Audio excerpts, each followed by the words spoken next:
They didn't notice it at first. No loud moves, no desperate need to prove anything, no performance for approval. Just you, unchanged, unbothered, and painfully real in a world that survives on masks. And that's what unsettled them. Because when someone refuses to bend, it quietly exposes everyone who already did. Your silence wasn't weakness, it was discipline. Your consistency wasn't boring, it was rare. While they were busy adjusting themselves to fit in, you stayed aligned with something deeper, and that made them uncomfortable in ways they couldn't explain. Not because you attacked them, but because your presence held up a mirror they weren't ready to look into. Authenticity is unsettling because it doesn't ask for permission. It doesn't adjust itself to make others comfortable, and it doesn't dilute its edges just to fit into a room full of expectations. Most people survive by wearing carefully constructed versions of themselves, shaped by fear, approval, and the quiet pressure to belong.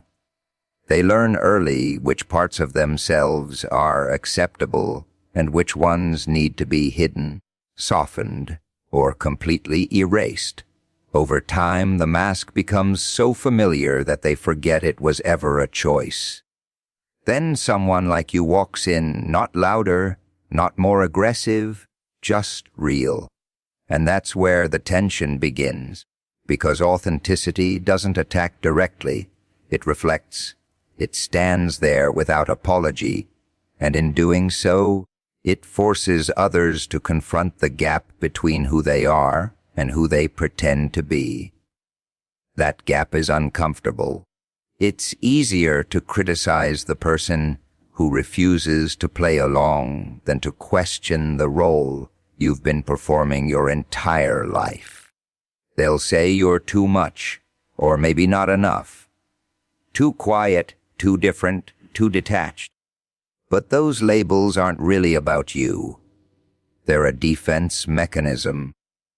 When people see someone living without the same fear that controls them, it disrupts the fragile balance they've built. It challenges the unspoken agreement that everyone should just keep pretending so no one has to face the truth. Authenticity doesn't follow the script, and that's what makes it dangerous in their eyes. It doesn't seek validation, which means it can't be controlled through approval or rejection. You're not reacting the way they expect, not chasing the same things, not bending under the same pressures. And when someone can't predict you, they can't place you. When they can't place you, they feel threatened, so they try to shrink you down to something they can understand. They question your intentions, they twist your silence into arrogance, they interpret your self-respect as distance. It's not because you've done anything wrong, but because your existence disrupts their narrative. If you can live honestly without collapsing, then what does that say about the compromises they've made? The truth is, authenticity removes the safety of illusion. It exposes how much of life is built on performance, and most people aren't ready to admit that. They've invested too much into maintaining their image, into playing roles that earn them acceptance, even if it costs them their identity. Seeing someone reject that system without falling apart feels like a threat to everything they've justified. You become a reminder of what they abandoned, not loudly, not intentionally, but just by being consistent, by not switching faces depending on the audience, by not reshaping yourself every time the room changes. That kind of steadiness is rare, and rare things tend to attract attention, curiosity, and eventually resistance. Because deep down, it's not hatred, It's recognition mixed with discomfort. They see something every you that they buried in themselves, something they convinced themselves wasn't practical or safe, and instead of reclaiming it, they push back against you. It's easier to label authenticity as a flaw than to admit it's something they lost along the way. Silence makes people uneasy because it leaves space for interpretation, and most minds rush to fill that space with their own fears. Words are predictable. They give others something to grab onto, something to measure, respond to, or twist if they need to. But silence offers nothing to hold, nothing to control, and that lack of control creates tension. When you don't explain yourself, don't defend every action, don't react on cue. It disrupts the rhythm people rely on to feel secure around you. Most conversations aren't really about communication. They're about reassurance. People speak to confirm their place, to test how they're being perceived, to make sure they're still understood and accepted. When you remove your side of that exchange, when you choose stillness over constant expression, it forces them to sit with uncertainty. And uncertainty has a way of exposing what they'd rather keep hidden. Your silence becomes a mirror, reflecting their assumptions back at them. If they feel insecure, they'll assume your quietness is judgment. If they feel guilty, they'll imagine you've noticed something they hoped would go unseen. If they're used to controlling narratives, they'll interpret your lack of response as resistance. None of it comes from you, but all of it gets projected onto you, because you didn't provide a script for them to follow. There's a certain power in not reacting, in not rushing to fill every gap with explanations or emotions. It shifts the balance without making a sound. People expect reactions because reactions make things predictable. Anger can be managed, excitement can be matched, even disagreement can be negotiated. But calm silence doesn't give them an entry point. It leaves them facing themselves, and that's where discomfort begins to grow. They start watching you more closely, trying to decode what isn't being said. Every small action becomes significant because they don't have your words to guide them.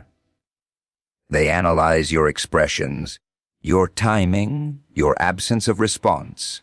The less you reveal, the more they project. And the more they project, the more they expose their own inner state without realizing it. Silence also removes the opportunity for others to manipulate your narrative. When you don't over-explain, there's less material to distort.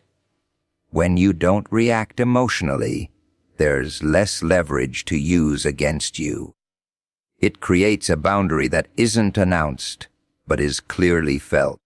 People who rely on reactions to maintain control find that boundary frustrating because it limits their influence.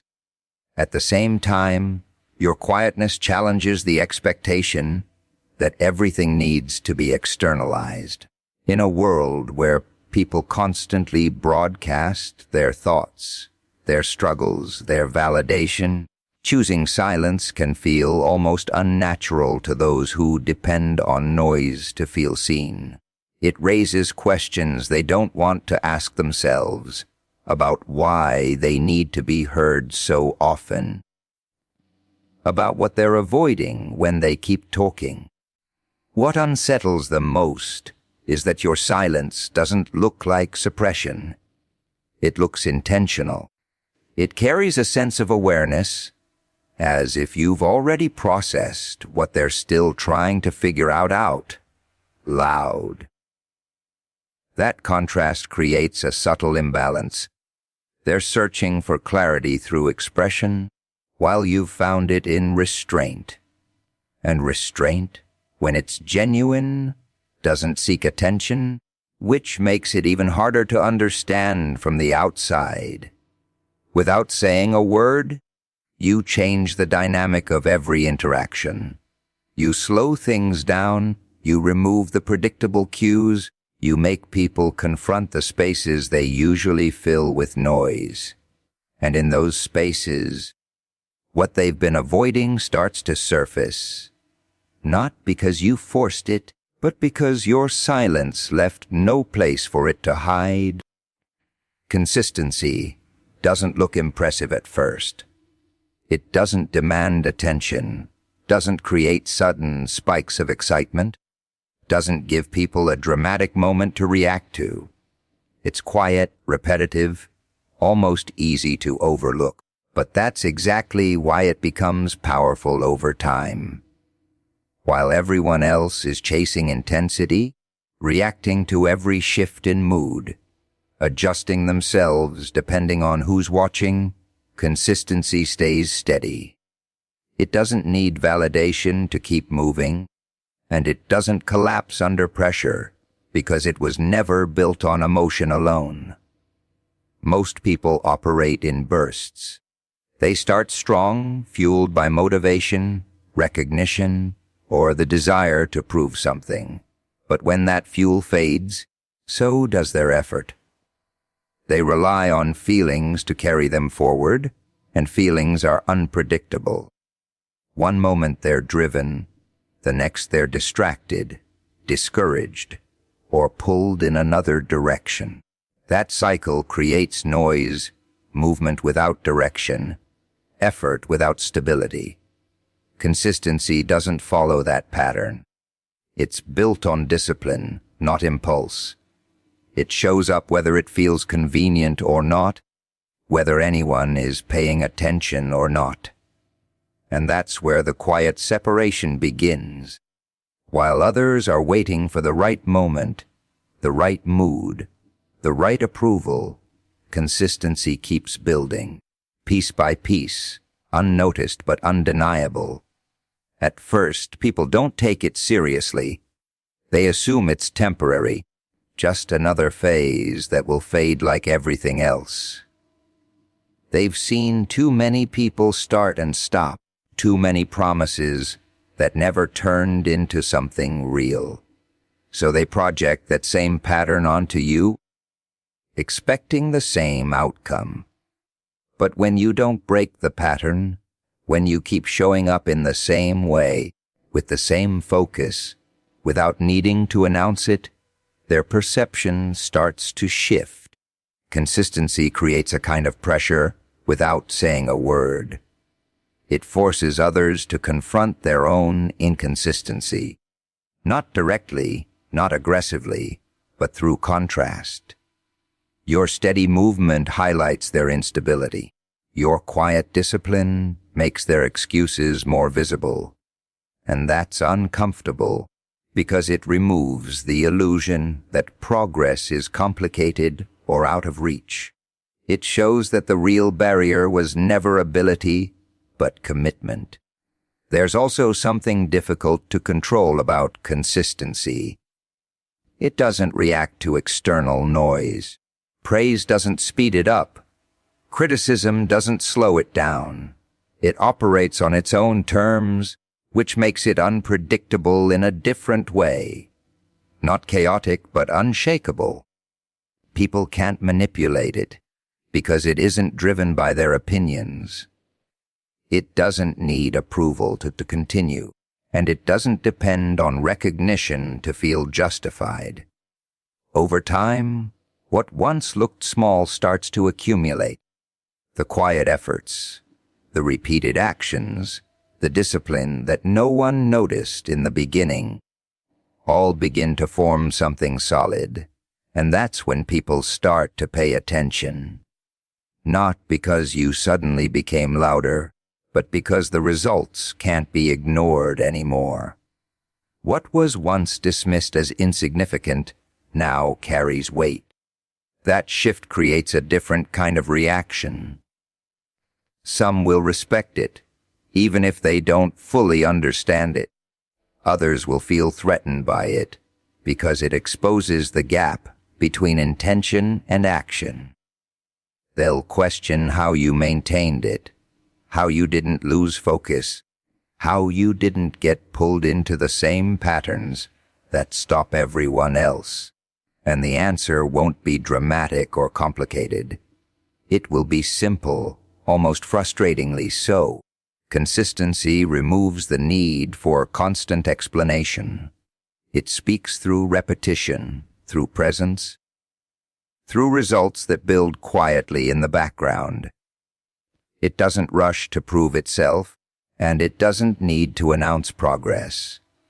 It just continues, steady and deliberate, while everything around it fluctuates and fades. Your truth doesn't need to be loud to be disruptive. It doesn't arrive with confrontation or force. It just exists, steady, unfiltered, and unmoved by the expectations around it. And somehow, that's enough to create tension. Because most people aren't reacting to what you say or do. They're reacting to what your presence represents. When you live in alignment with yourself, without constantly adjusting to fit into every space, it challenges the unspoken rules others have been following their entire lives. People build identities based on what works, what gets approval, what avoids rejection. Over time, those choices become habits, and those habits become a version of themselves that feels real, even if it's incomplete. They learn when to agree, when to stay quiet, when to reshape their opinions just enough to stay accepted. It becomes second nature. So when they encounter someone who doesn't operate that way, someone who doesn't seem to be negotiating their identity in every interaction, it creates a kind of friction they don't immediately understand. Your truth highlights the compromises they've made, not in a direct or intentional way, but through contrast. You're not trying to prove anything. You're not forcing your perspective onto anyone, but the difference is visible, and that visibility is enough to make people uncomfortable. Because it raises a question they've been avoiding. What parts of themselves did they give up just to make things easier? Discomfort rarely shows itself honestly. It doesn't walk in and admit that it feels exposed or uncertain. Instead, it looks for something external to blame. It finds ways to reinterpret your behavior in a way that protects their own sense of stability. They might call you distant, difficult, or even arrogant. They might assume you think you're better than them, not because you've said anything to suggest it, but because it's easier than admitting they feel unsettled by your authenticity. There's also a loss of control involved. When someone is predictable, when their actions are shaped by the need for approval, they can be managed. People know how to interact with them, how to influence them, how to keep things within a familiar pattern. But when you're rooted in your own truth, that predictability fades. You're not reacting in expected ways. You're not adjusting just to maintain comfort. And that makes you harder to place within their framework. That uncertainty creates tension. They don't know how to label you, how to categorize you, how to fit you into the roles they're used to assigning. And without a clear label, there's a sense of instability. People rely on those labels to simplify interactions, to feel like they understand the dynamics around them. When you don't fit neatly into those categories, it forces them to think more deeply than they're used to, and not everyone is willing to do that. Your truth also removes the illusion that everyone is doing their best to be themselves. It shows that there's another way to exist, one that doesn't require constant adjustment or quiet compromise. And that realization can be uncomfortable because it suggests that authenticity was always an option, even if it wasn't the easiest one. It shifts responsibility back onto them, and responsibility is something many people try to avoid. Some will be drawn to it, even if they don't fully understand why. There's a certain clarity in being around someone who isn't performing, who isn't filtering every thought through the lens of approval. It feels different, almost unfamiliar, but also real in a way that's hard to ignore. Others will resist it, not openly, but through subtle reactions, distancing themselves or creating narratives that make your behavior easier to dismiss. And all of this happens without you needing to do anything beyond staying aligned with yourself. No confrontation, no explanation, no attempt to change anyone else. Just the quiet presence of someone who isn't negotiating their identity, and that alone is enough to create discomfort in spaces built on quiet compromise. People rarely confront what they can't control directly. It's easier to redirect that discomfort outward, to assign meaning to someone else's behavior, rather than sit with the uncertainty inside themselves. When they can't predict you, can't influence your reactions, can't pull you into the patterns they understand, something shifts. That lack of control doesn't just frustrate them, it unsettles them, and instead of questioning why they feel that way, they begin to project. Projection is subtle. It doesn't announce itself. It disguises insecurity as observation, assumption as truth. They'll study your silence and call it arrogance. They'll notice your independence and label it detachment. They'll see your restraint and interpret it as coldness. None of these judgments come from a clear understanding of you. They come from an internal need to make sense of something that doesn't fit within their usual framework. Control gives people a sense of stability. It allows them to navigate interactions without feeling exposed. When they can anticipate how someone will respond, they feel secure. They know what to say, how to act, how to maintain a certain dynamic. But when you don't follow those predictable patterns, when your behavior isn't shaped by their expectations, that sense of stability disappears. And without it, they're left facing their own uncertainty. That's where projection begins to fill the gap. Instead of admitting they don't understand you, they create explanations that protect their perspective. If they feel overlooked, they might assume you're intentionally distant. If they feel uncertain around you, they might decide you're intimidating. These interpretations aren't about your intentions. They're reflections of their internal state, shaped by their own fears and insecurities.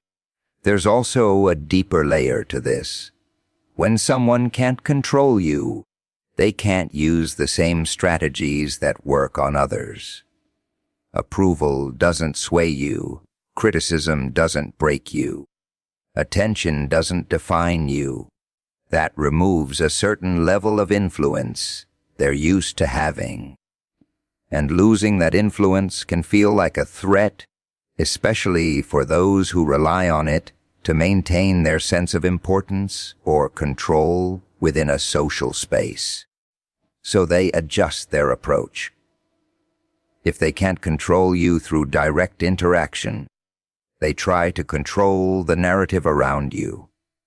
They create subtle distortions Small shifts in how you're perceived, not always intentionally, not always with awareness, but enough to make your independence seem like a flaw rather than a strength. It becomes a way to regain a sense of balance, to bring you back into a framework they can manage. What makes this dynamic more complex is that it often goes unnoticed by the person projecting. From their perspective, their interpretations feel real. They don't see the connection between their internal discomfort and the assumptions they're making about you. It feels justified, even logical, because it aligns with what they're experiencing internally. And once that narrative forms, it reinforces itself. Every action you take is filtered through it. Every silence becomes confirmation. Every difference becomes proof. Your role in all of this is almost passive, yet impactful. You're not actively creating tension. You're not trying to disrupt anything. You're simply existing in a way that doesn't rely on external validation or predictable reactions. And that alone is enough to expose how much of human interaction is built on control, expectation, and subtle influence. The more grounded you are in yourself, the less accessible you become to those dynamics. Not in a distant or disconnected way, but in a way that doesn't offer easy entry points for manipulation or control. And for some people, that's not just confusing, it's uncomfortable in a way they can't easily explain. So they continue to project, to reinterpret, to reshape your image in ways that make their own feelings easier to carry. Staying real doesn't look like rebellion on the surface. There are no dramatic declarations, no obvious defiance, no need to stand on a stage and announce it. It's quieter than that, almost invisible at first. Just a series of choices that don't align with what's expected, not adjusting your personality depending on who's in the room, not reshaping your opinions just to avoid tension, not trading pieces of yourself for acceptance that was never genuine to begin with. And in a world that quietly rewards conformity, that kind of consistency starts to feel like resistance. Most people don't realize how much they've adapted until they're faced with someone who hasn't. They've learned to smooth out their edges, to filter their thoughts, to present versions of themselves that are easier to accept. It becomes routine, almost automatic. They tell themselves it's necessary, that it keeps things simple, that it avoids conflict. And maybe it does, but it also creates a subtle distance between who they are and how they exist in the world. When you choose to stay real, you close that distance. You operate from a place that isn't constantly negotiating for approval, and that changes how people respond to you. Not always openly, not always in ways that are easy to point out, but the shift is there. Some feel drawn to it, even if they don't fully understand why. There's a certain clarity in being around someone who isn't performing, who isn't calculating every move based on how it will be received. Others feel the opposite. They experience it as disruption, because your way of existing doesn't support the same unspoken agreements they rely on. You're not playing along with the expectations that keep interactions predictable. You're not reinforcing the idea that everyone should quietly adjust to maintain comfort. And without that reinforcement, those expectations start to feel less stable. Rebellion in this sense isn't about opposing others directly. It's about refusing to participate in something that doesn't align with you. It's subtle, but it carries weight, because it removes your contribution to a system that depends on collective agreement. Every time someone chooses authenticity over adaptation, it weakens the illusion that conformity is the only option. That's what makes it powerful, and at the same time, unsettling. It doesn't ask others to change, but it creates the possibility that they could. And that possibility can be uncomfortable for those who have built their lives around fitting in. It raises questions they've avoided, about why they made certain choices, about what they gave up to be accepted, about whether it was ever necessary. There's also a certain independence in staying real that can't be easily influenced. When your sense of self isn't tied to external validation, you're less affected by shifts in opinion. Praise doesn't define you, and criticism doesn't dismantle you. That steadiness can feel unfamiliar to people who are used to adjusting themselves based on feedback. It removes a level of control they didn't realize they depended on. And because it's not loud or confrontational, it's harder to challenge. There's no clear argument to push against, no direct opposition to respond to. It's just a presence that doesn't bend in expected ways. That kind of quiet resistance doesn't create immediate reactions, but it lingers. It changes how people think, even if they don't admit it. It creates a contrast that stays in the background, difficult to ignore over time.